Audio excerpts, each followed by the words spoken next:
Good morning. I'm Carl Grant, and I'm the pastor of St. Luke United Methodist Church in Goldsboro. And it is my great joy to welcome you to today's session in our ongoing Lenten study using the Bible and the book by the Reverend Matt Rawle called The Final Days, Lent Through the Gospels. Today we're going to be turning our attention to focus on the Gospel of John. We'll be reading some passages from the Passion narrative in John's Gospel, beginning at chapter 18. And we'll be looking at some thoughts that Matt Rawle has in his chapter, in his book today, too. Before we begin, let's start with a word of prayer. Gracious God, we are grateful for this opportunity we have to gather in this way. And we thank you for all the blessings and chances that you give us to show our love for you and our love for those around us. Use this time to strengthen us as your servants. In Jesus' name, amen. Okay, so as I mentioned, today we're going to be turning our attention to the Gospel of John. And anybody who spent any time in reading the Gospels will recognize that John's Gospel is written a little differently. It reads a little differently than Matthew, Mark, and Luke. Matthew, Mark, and Luke are called the Synoptic Gospels because they follow a similar pattern, have many of the same narratives included in those Gospels. John is a totally different has a totally different perspective on the life and death and resurrection of Jesus. John is the latest written of the four Gospels, late in the first century, perhaps as late as 100 AD. And John has what we call a high Christology. And by that, in particular, we refer to the fact that John emphasizes more than the other gospel writers the divinity of Jesus. We know Jesus is fully human and fully divine, God in the flesh. But we find many more instances that relate to us the humanity of Jesus in Matthew, Mark, and Luke. And whereas in John's Gospel, John greatly emphasizes the divinity of Jesus. Nothing happens in John's Gospel to Jesus.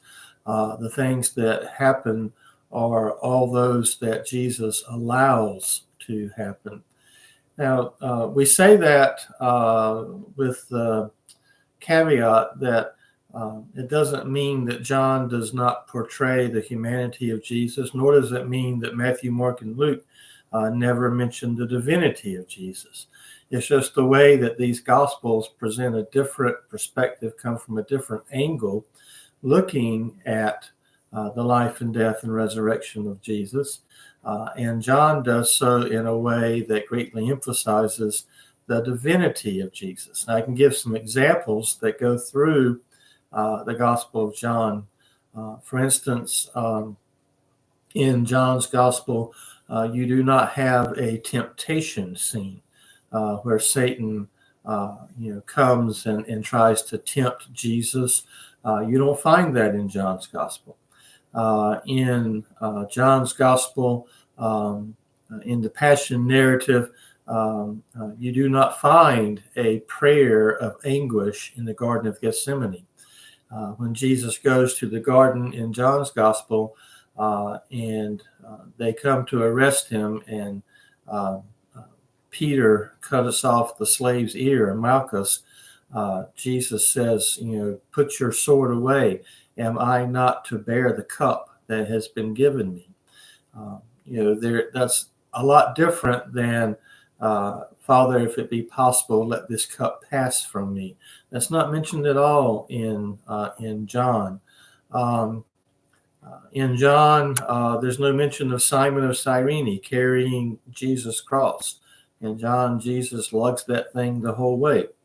And it doesn't mean, obviously, one of the things that my favorite professor at Duke used to tell us, Mickey Eford, he says, um, the wrong question to ask is which one's right, because once you do that, that means you have to jettison the others, and I don't want to lose any part of my Bible.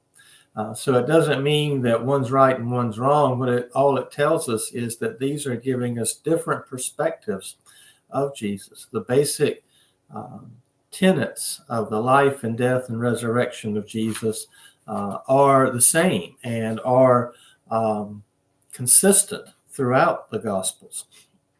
Another thing about John's Gospel that's different than the others, John mentions 3 Passovers. Now, we know that a Passover happens once a year. It's an annual festival. So that's where you get the idea that Jesus' earthly ministry lasted 2.5 to 3 years.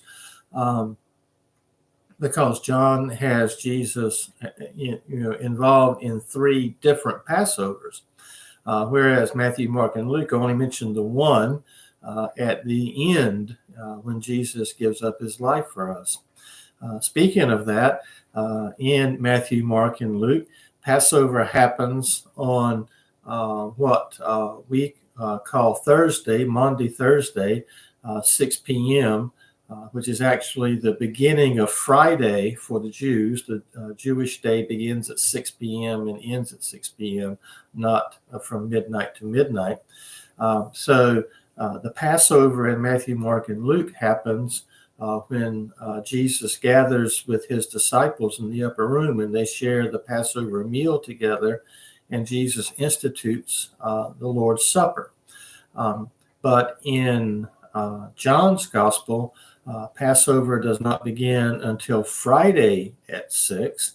So the meal that Jesus has with his disciples in John is a fellowship meal, the meal in which Jesus gets up and puts the towel around his waist and goes and washes the disciples' feet. That also is, again, just a different perspective of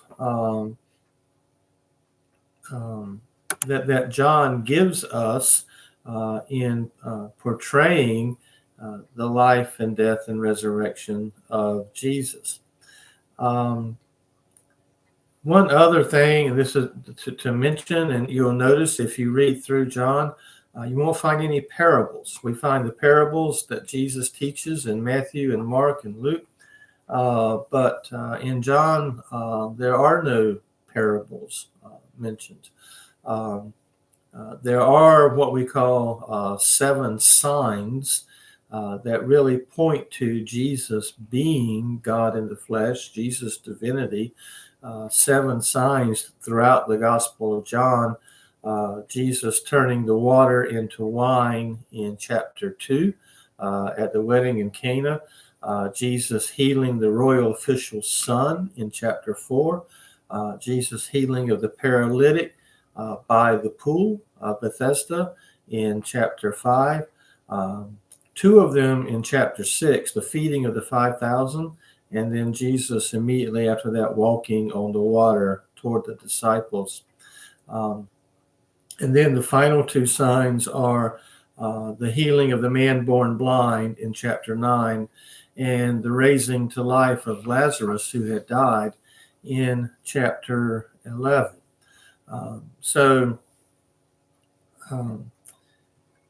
All of these things are ways that John gives to us to show us who Jesus is. When you look at the Gospels, you look at each one on its own, and it's important to determine, or to ask, what's the theological and religious teaching that this author is trying to convey? That's the way you should address, each Gospel writer's narrative. Remember, at the end of John's Gospel, or at the end of chapter 20, actually, John says that if everything had been written that Jesus had said and did, the whole world would not be able to contain all the books. So each gospel writer had to choose which narratives to include in his gospel. And that's why we have 4 different gospels. That's kind of an overview of the Gospel of John. Looking at particularly the Passion narrative beginning in chapter 18 in John's Gospel, Matt Rawle in his book gives us this. He says, John gives us permission to have unanswered questions and invites us into the mystery of Jesus, to the mystery of Jesus. And so it is important to recognize that we cannot have a full and complete understanding of these things. We are finite in our thinking, but we can continue to learn. We can continue to wrestle with these things. We can continue to struggle with these things, to try to learn more and seek to enter into, as Matt Rawle says, deeper into the mystery of Jesus. Now, again, with John's Passion narrative and with the Passover and John being on Friday, at that meal where the disciples are gathered, there's no mention of bread and wine because it's not a Passover meal. The stages of the Passover are not mentioned. The other thing that is really striking in John's narrative of the Passion is that Jesus always knows what's going to happen. Jesus is in control. Everything that happens because Jesus allows it to happen.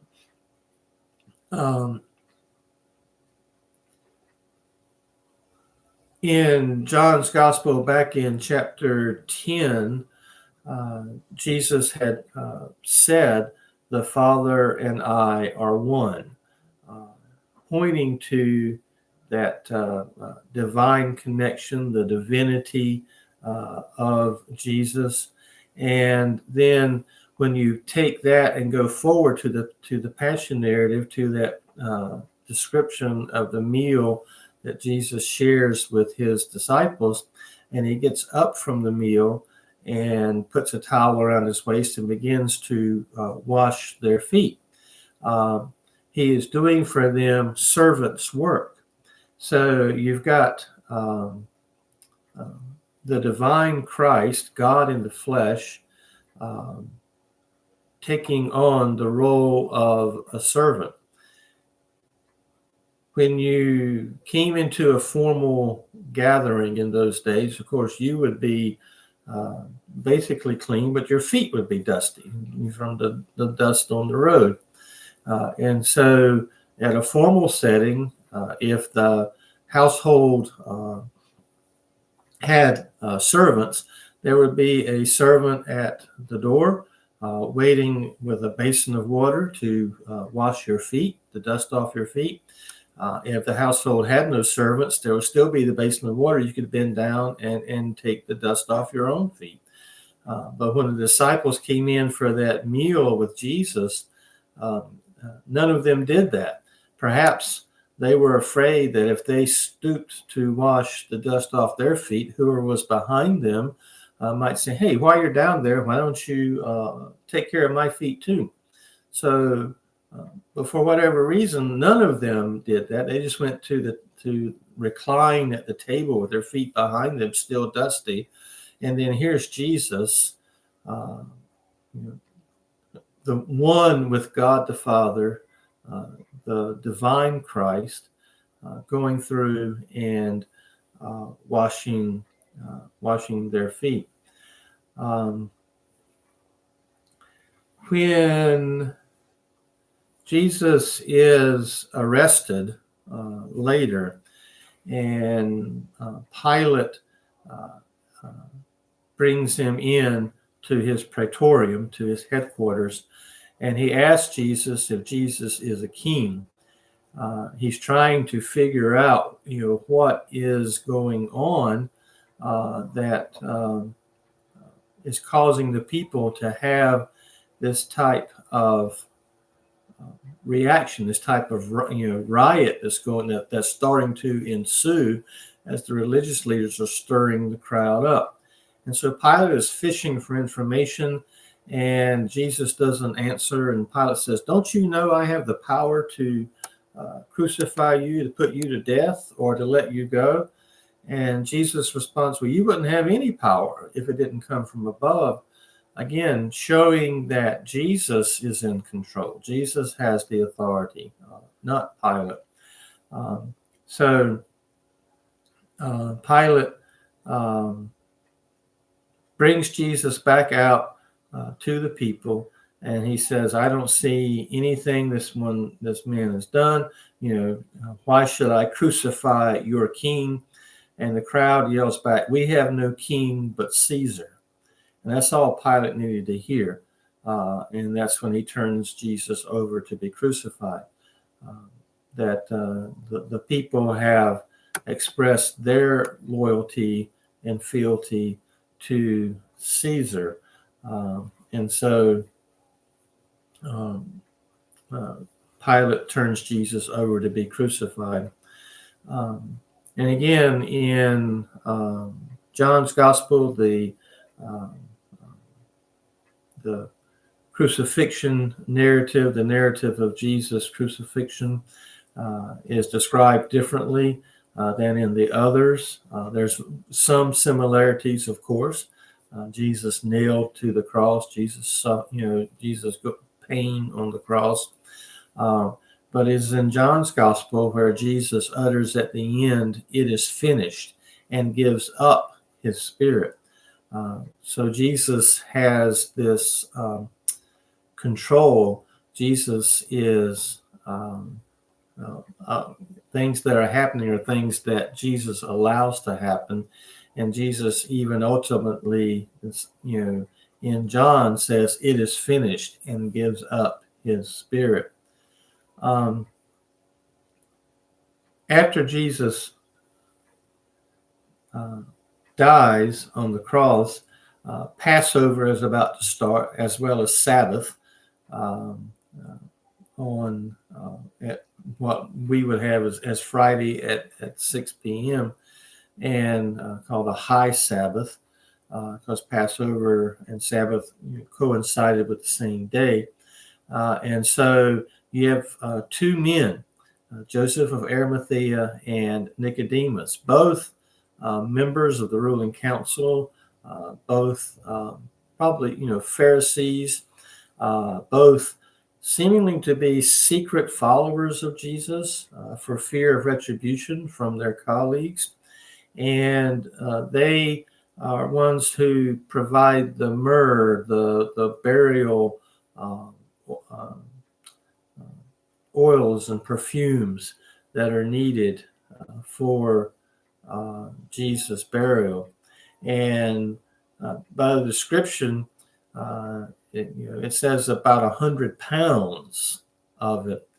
And the only reason you would need that much is if you think the body is going to be there for a long, long, long time.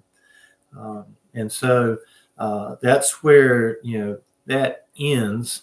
And then on the first day of the week, Mary Magdalene goes to the tomb expecting that Jesus' body will still be there. I'm going to close there for today. We're going to gather like this one more time. Next week, when we gather, it'll actually be Holy Thursday, Maundy Thursday. But we're going to look at some of the Easter descriptions, the descriptions of Jesus' resurrection in all four Gospels. So that'll be our focus for next week and our closing session of this study. Again, I am so grateful for your presence throughout this time, and especially for your presence with us today. If you were not able to catch this live, this is being recorded, and we'll post the link on our social media sites. And until we gather again in this way, may God's grace and peace be with you in a mighty way.